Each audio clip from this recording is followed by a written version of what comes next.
Ilhan Omar facing backlash for comments about the chaos in Venezuela. The controversial freshman Democrat now suggesting that America could be partly to blame for the uprising against Nicolas Maduro's socialist regime. A lot of the policies that we have put in place has kind of helped lead the devastation in Venezuela. This particular bullying and the use of sanctions to eventually intervene and make regime change really does not help the people of countries like Venezuela. And to be fair, she did give another statement to Fox today, and I do think that we should play this because she was trying to explain more about what she thinks. Watch.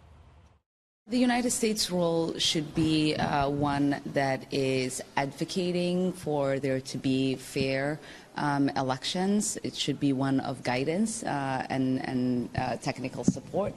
I don't believe that interventions that are pushing for regime change are in the best interest of Venezuela and the best interest of the American people.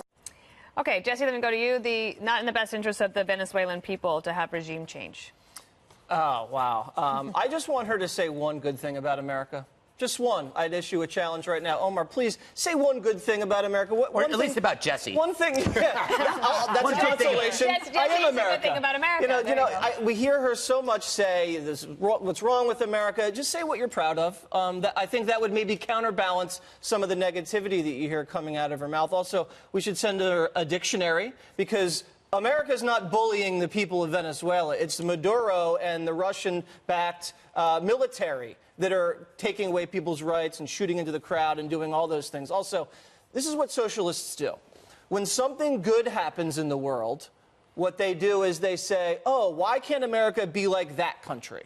And then when something bad happens in the world, they say, oh, that's America's fault that that's happening. But they can never cede the point that socialism is failing on its own. Remember what the communists did after the Soviet Union collapsed? They said, oh, well, communism has never been perfectly implemented. Or they did the same thing with Obamacare. Oh, Obamacare failed because Donald Trump undermined it.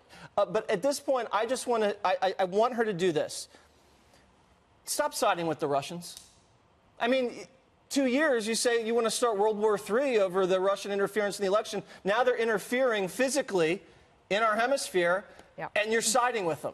Well, the other thing is that the actual constitution in Venezuela was followed, and the recognized president, Guaido, recognized by 51 countries, including the United States, they're following. So Maduro is not even the recognized leader of the country anymore. Right. And so what she's saying is our role should be advocating for fair elections. That's exactly what we did. We're advocating for that fair election, and we're bullying. She uses the word bullying. If we were bullying at all, you're bullying a guy whose military tanks are mowing down people in the streets. You're bullying the bully. Yeah, exactly. So somebody's got to stand up for these people. We talked about how these people are in large part, in all part actually, completely unarmed. They feel extremely vulnerable. They feel they're starving in the streets. They're digging through garbage for their food. I commend any country and any leader of any country who bullies a leader who subjects its people to that kind of atrocity. And Greg, some people might say that we're not doing enough to help them. Some people might be me for that. Yeah, you know what's weird is, like, I mean, she positions herself as someone who is for the underdog. So she should be really out in front for these people, the people that are being run over, the people that are starving. They're the true oppressed. I mean, I believe that, see, the thing is, her ideology exists independent of politics or religion. It's ingrained in the hard left, the oppressor versus oppressed ideology. She always believes that places like America are guilty of imperialism, of being the oppressor. And here's a situation where you actually have people that are being oppressed, but all she sees is the Yankee imperialism that is ingrained, not from any religion, and also not really from any politics, but from our own academia. This isn't Muhammad's doctrine. This is Bill Ayer's doctrine. The belief that the radical belief that if you look at any evil around the world, America is at the root. Right. But the one, she might say that it's based on her experience as a child, and that was in the refugee camp, and then she came to America, and she just had a different upbringing initially, and when she was very frustrated that the United States was not, she didn't think was helping them enough. That's an accurate account, but I think she's wrong on this point. I mean, to me, the United States has a history of bullying interference in Latin America. You think about Nicaragua, you think about El Salvador, and the kind of unrest that we fomented there, quite intentionally. CIA very active. But I think in this case, what you have is not so much socialism, Jesse, as despots. I think that when you think of Hugo Chavez, when you think of Nicolas Maduro, or you think of the influence coming from Putin, coming from the Chinese as well, these are despots who are trying to run over in Iran lots of deserving people.